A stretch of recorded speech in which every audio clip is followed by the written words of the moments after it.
নমস্কাৰ মৰমৰ ছাত্ৰ ছাত্ৰীসকল, আজি আমি আলোচনা কৰিম ক্লাছ 6ৰ অসমীয়াৰ পাৰ্ট নম্বৰ 3 পুথি অধ্যয়ন। ছাত্ৰ ছাত্ৰীসকল, তোমালোকে এইটো ভিডিঅ'ত এই পাৰ্টৰ যিমানখিনি খালী ঠাই দিয়া আছে আৰু বাক্য ৰচনা, শব্দ অৰ্থ আৰু তোমালোকৰ যিবিলাক অনুশীলনী কুৱেশ্যন আছে সকলোবিলাক কুৱেশ্যন তোমালোকে ইয়াতে পাই যাবা। প্ৰথমতে চোৱা, তোমালোকে 1 নম্বৰ কি দিছে, তলত দিয়া প্ৰশ্নসমূহৰ শুদ্ধ উত্তৰটো বাছি উলিয়াই সঠিক বৃত্তটো পূৰ কৰা। ইয়াতে মই ধুনীয়াকৈ লৈ আহিছোঁ, তোমালোকে জাষ্ট চাই কিতাপত লিখি ল'বা। 1 নম্বৰ কি দিছে আমাৰ, বিদ্যা উপাৰ্জনৰ ঘাই উপায় কি? এইটো হ'ব আমাৰ পুথি অধ্যায়। তোমালোকে এনচাৰটো আছে খ নম্বৰত, এই খ নম্বৰটো তোমালোকে কাঠ পেঞ্চিলেৰে এনেকৈ পূৰকৈ দিবা। তাৰপিছত 2 নম্বৰত কি হা, সংসাৰত উদগতি কৰিবলৈ কি লাগে?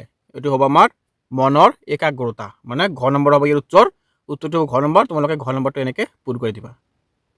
তাৰপিছত তোমালোকে 2 নম্বৰত কি কৈছে, তলত দিয়া শব্দ জালখনত কিছুমান শব্দ দিয়া হৈছে, সেই শব্দবোৰৰ অৰ্থ তলত দিয়া আছে। অৰ্থ অনুযায়ী সেই শব্দবোৰ চিনাক্ত কৰি গোল চিন দিয়া আৰু খালী বাকচত লিখা প্ৰয়োজন হ'লে অভিধান নাইবা শিক্ষকৰ সহায় ল'বা। ইয়াত তোমালোকে দিয়া আছে কিছুমান উত্তৰ, এইটো 2 নম্বৰ কুৱেশ্যন। এইখিনি তোমালোকে বাছি উলিয়াব লাগে আৰু ইয়াৰ শব্দখিনি ইয়াত দিয়া আছে, তোমালোকে এইবিলাক চাই ইয়াত বাছি উলিয়াব লাগে। মই ইয়াত ধুনীয়াকৈ ঘাই মাৰ্ক দি লৈ আহিছোঁ, তোমালোকে ইয়াৰ পৰা চাই বস্তুখিনি বাছি উলিয়াই ল'বা। ইয়াত চোৱা, সুখ বা দুখ পোৱা কাৰ্য, এইটো ভোগ বুলি কোৱা হয়। তাৰপিছত উন্নত অৱস্থা, এইটো হ'ব উদ্গতি অৱস্থা। যত্নটো হ'ব পুৰুষাৰ্থ। তোমালোকে একটা কাম কৰিবা, যদি এইখিনি তোমালোকে ভালকৈ বুজি নোপোৱা, মই তলত লৈ আহিছোঁ সেইবিলাক বস্তু তোমালোকে তাৰ পৰা লিখি ল'বা কিতাপত। ইয়াত যেনেকৈ 1 নম্বৰত দি আছে, সুখ বা দুখ পোৱা কাৰ্য, উত্তৰ হ'ব ভোগ। উন্নত অৱস্থা, ইয়াৰ উত্তৰ হ'ব উদ্গতি। যত্ন হ'ব উত্তৰ পুৰুষাৰ্থ। সাঁচি ৰখা কাৰ্য হ'ব সঞ্চয়। বিদ্যুৎ কি হ'ব বিজুলী। এবিধ বহুমূল্য মণি বা বাখৰ, এইটো হ'ব মাণিক। আৰু 6 নম্বৰত কি দিছে, 6 নম্বৰত কোনো বিষয়ত আগ্ৰহেৰে লগা, এইটো হ'ব একাগ্ৰতা। বৰ্গীজ নম্বৰত কি দি আছে, আন কোনোফালে মন নিদিয়াকৈ একান্তভাৱে লাগি থকা, এইটো হ'ব কি আমাৰ একানপতীয়া। আৰু এইটো হ'ব কি আমাৰ ক্ৰমম্বাই, এইটো কি হ'ব অনুক্ৰম। প্ৰক্ৰিয়াবিধ কি হ'ব আমাৰ এইটো প্ৰণালী। তাৰপিছত তোমালোকে 3 নম্বৰত চোৱা কিতাপত, 3 নম্বৰৰ ইয়াত কেইটামান কুৱেশ্যনছ দিয়া আছে, 1 মাৰ্কৰ কুৱেশ্যন এনচাৰ। এইখিনি তোমালোকে ইয়াৰ পৰা পঢ়ি ল'বা। এইবিলাক তোমালোকৰ মুখস্থ কৰাৰ দৰকাৰ আছে, বাকীবিলাক তোমালোকে এনে অলপ চালে হৈ যাব, কিন্তু এইবিলাক তোমালোকে মুখস্থ কৰিবা। ইয়াৰ আগতে মই তোমালোকক এটা কথা ক'ব বিচাৰোঁ যে যদি তোমালোকে মোৰ চেনেলটোত প্ৰথমবাৰৰ বাবে আহিছে আজি, চেনেলটো ছাবস্ক্ৰাইব কৰি ৰাখিবা, তেনেহ'লে এনেকুৱা ধৰণৰ ভিডিঅ' তোমালোকে কি কৰিবা, পাই যাবা বস্তুবিলাক, আৰু তোমালোকৰ এক্সামৰ কাৰণে খুবেই উপকাৰী হ'ব। মই আৰু ইয়াত তোমালোকৰ এইটো চেনেলতে ভিডিঅ'ৰ কমন দি দিওঁ, তোমালোকৰ পৰীক্ষাত কি আহিব পাৰে এইবিলাক মই কমনখিনি দি দিওঁ, তোমালোকে পৰীক্ষাৰ টাইমতে এইবিলাক পাই যাবা। ইয়াৰ 3 নম্বৰৰ ক নম্বৰ কি কৈছে চোৱা, দূৰৈৰ মাণিক কেনেকৈ হাতত পাব পাৰি? এই উত্তৰটো হ'ব পৰণৰ জৰিয়তে দূৰৈৰ মণিক হাতত পাব পাৰি। দূৰৰ মানে ফাকৰ মণিক তোমালোকে বুজি পোৱা, সেই মণি হয় যে মণিক, এটা মানে মূল্যৱান বস্তু মণিক কেনেকৈ আমি হাতত পাব পাৰি, পৰণৰ জৰিয়তে আমি হাতত পাব পাৰি। খ নম্বৰত কি দিছে, পুথি এখনৰ আচল ভাৱ কেনেদৰে উদ্ধাৰ কৰিব পাৰি? পুথি এখনৰ আচল ভাৱ মন পুতি পঢ়িলে উদ্ধাৰ কৰিব পাৰি। এখন পুথিৰ মূল কথা কি আছে, এইটো আমি কেনেকৈ গম পাব, এইটো আমি ভালকৈ আৰু মনোযোগ দি যদি আমি পঢ়ি যাওঁ, তেনেহ'লে বস্তুটো আমি পাব পাৰি। গ নম্বৰত কি হৈছে, পুথিৰ বিদ্যাক কিহৰ লগত তুলনা কৰিছে? পুথিৰ বিদ্যাক ধনৰ লগত তুলনা কৰিছে। ঘ নম্বৰত কি দিছে আমাৰ, পৰলোকগামী পণ্ডিতসকলৰ বিদ্যা বুদ্ধি কেনেদৰে লাভ কৰিব পাৰি? ইয়াৰ উত্তৰটো হ'ব কি, পৰলোকগামী পণ্ডিতসকলৰ বিদ্যা বুদ্ধি তেওঁলোকৰ ৰচিত পুথি পাঠ কৰি অপ্ৰায়াসে লাভ কৰিব পাৰি।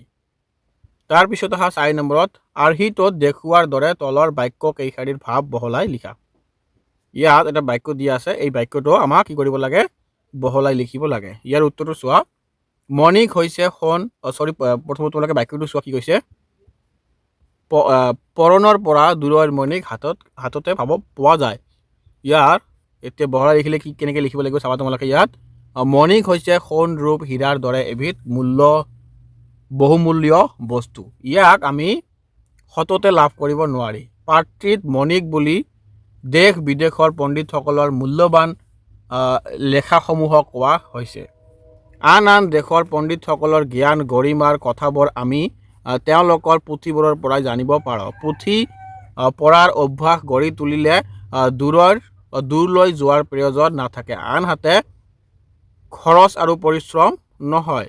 ঘৰত থাকিয়ে তেওঁলোকৰ জ্ঞান গৰ্ভ কথাবোৰ জানিব পাৰোঁ। সেইবাবে দূৰৰ মণিক সদৃশ মানে ছেম জ্ঞানসমূহ পৰণৰ পৰা হাততে পোৱা যায় বুলি বাক্যশাৰীৰ জৰিয়তে বুজোৱা হৈছে।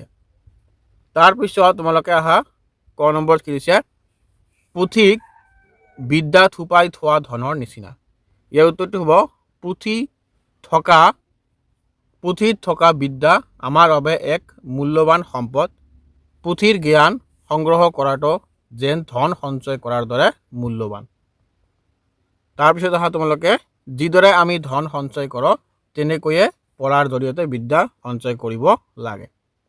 তাৰপিছত আহা খ নম্বৰত, বিদ্যা অৰ্জনৰ প্ৰণালী প্ৰায় ধন অৰ্জনৰ প্ৰণালীৰ নিচিনা।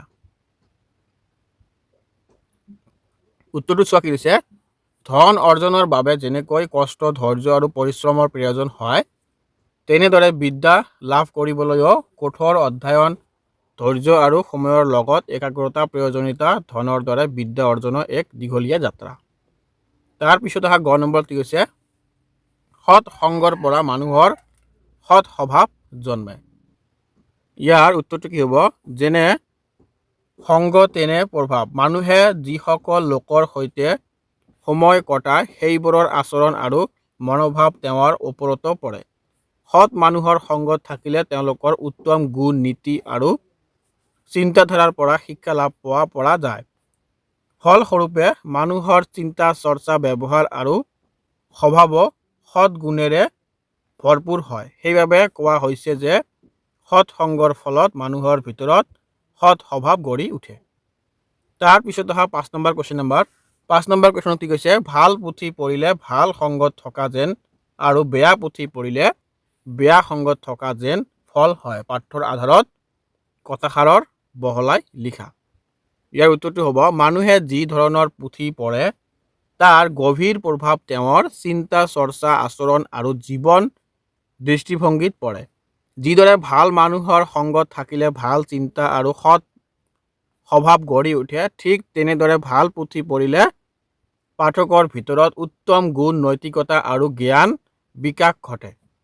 ভাল পুথিৰ দ্বাৰা মানুহে দেশ বিদেশৰ জ্ঞানী গুণীসকলৰ মূল্যৱান চিন্তাধাৰা জীৱন দৰ্শন আৰু অভিজ্ঞতাৰ সৈতে পৰিচিত হ'ব পাৰে। তোমালোকে ইয়াৰ পৰা লিখি দিবা। তাৰপিছত তোমালোকে আহা 6 নম্বৰত, উদাহৰণৰ দৰে তলত দিয়া শব্দকেইটা ভাঙি লিখা। ইয়াত এটা উদাহৰণ দিয়া আছে, উপকূল, মানে তোমালোকে এইবিলাক সন্ধি ভঙা বুলি কয়। এই সন্ধি ভঙাবিলাক খুবেই ইম্পৰ্টেণ্ট হয়, এইবিলাক তোমালোকৰ আহি থাকে। ইয়াত এটা দিয়া আছে এক্সাম্পল, উপকূল উপযোগ কুল। ঠিক তেনেকৈ তোমালোকে এইখিনিয়ে লিখি ল'বা। যেনেকৈ বেদখল আছে, উত্তৰত কি হ'ব, বেদ যোগ দখল। তাৰপিছত দিয়া আছে কি ইয়াত 2 নম্বৰ, সুনামটো কি হ'ব, সুযোগ নাম। তাৰপিছত দিয়া আছে আমাৰ বিখ্যাত, বি যোগ খাত বিখ্যাত। ইয়াত দিয়া আছে 4 নম্বৰত কি দিয়া আছে, আওতা, আও যোগ ৱাটা আওতা। তাৰপিছত তোমালোকে 7 নম্বৰত তলত দিয়া শব্দবোৰেৰে একোটাকৈ বাক্য ৰচনা কৰা। ইয়াত তোমালোকৰ চোৱা ধুনীয়াকৈ শব্দ দি আছে, এইবিলাক চাই আমাক কি কৰিব লাগে, বাক্য ৰচনা লিখিব লাগে। যেনেকুৱা দি আছে, প্ৰথমটো আছে 1 নম্বৰ, থুপাই, ৰামে বহুত ধন ঘৰতে থুপাই ৰাখিছে। 2 নম্বৰত কি দি আছে আমাৰ, পাৰ্গত, গীতাঞ্জলি অংকত খুব পাৰ্গত ছাত্ৰী। একাগ্ৰতা কি আছে, একাগ্ৰতাৰে পঢ়া ছাত্ৰ ছাত্ৰীয়ে ভাল নম্বৰ পাইছে। তাৰপিছত দি আছে পুৰুষাৰ্থ আৰু ধৈৰ্য থকা মানুহে জীৱনত সকলো বাধা পাৰ কৰিব পাৰে। 5 নম্বৰত দি আছে স্বভাৱ, মিতা বৰ সুন্দৰ স্বভাৱৰ এগৰাকী ছোৱালী। তাৰপিছত তোমালোকে আহা কুৱেশ্যন নম্বৰ 8, তুমি বিদ্যালয়ৰ পুথিভঁৰালত থকা কি কি কিতাপ পঢ়িছা, তলত এখন তালিকা প্ৰস্তুত কৰা। তোমালোকে এইটো নিজে কৰাৰ চেষ্টা কৰিবা। ইয়াত মই লৈ আহিছোঁ, কিন্তু তোমালোকে পাৰিলে নিজে কৰিবা। 9 নম্বৰত কি দি আছে, তুমি প্ৰস্তুত কৰা গ্ৰন্থৰ তালিকাখনৰ পৰা তোমাৰ ভাল লগা গ্ৰন্থৰ বিষয়ে লিখা আৰু শ্ৰেণীৰ পঢ়ি শুনোৱা। তোমালোকে এইটো নিজে কৰিবা। 10 নম্বৰত কি দি আছে আমাৰ, পোষ্টাৰখন পঢ়া আৰু প্ৰশ্নকেইটাৰ উত্তৰ দিয়া। তোমালোকে এইটো নিজে কৰিবা। ছাত্ৰ ছাত্ৰীসকল মোৰ ভিডিঅ'টো ইয়াতে শেষ কৰিলোঁ। তোমালোকে ভালকৈ পঢ়িবা আৰু এতিয়া নপঢ়িলে তোমালোকে পিছত তোমালোকৰ ভালকৈ পঢ়িব নোৱাৰিবা আৰু বহুত ঝামেলা হ'ব। সেইকাৰণে ক্লাছ 6ৰ পৰাই তোমালোকে কি কৰিবা, অলপ অলপকৈ বস্তুবিলাক পঢ়াৰ টাইমটো আগুৱাই ল'বা। চ' আজি মই ইয়াতে সামৰণি মাৰিলোঁ। ধন্যবাদ। তোমালোকে ভালকৈ পঢ়াৰ চেষ্টা কৰা।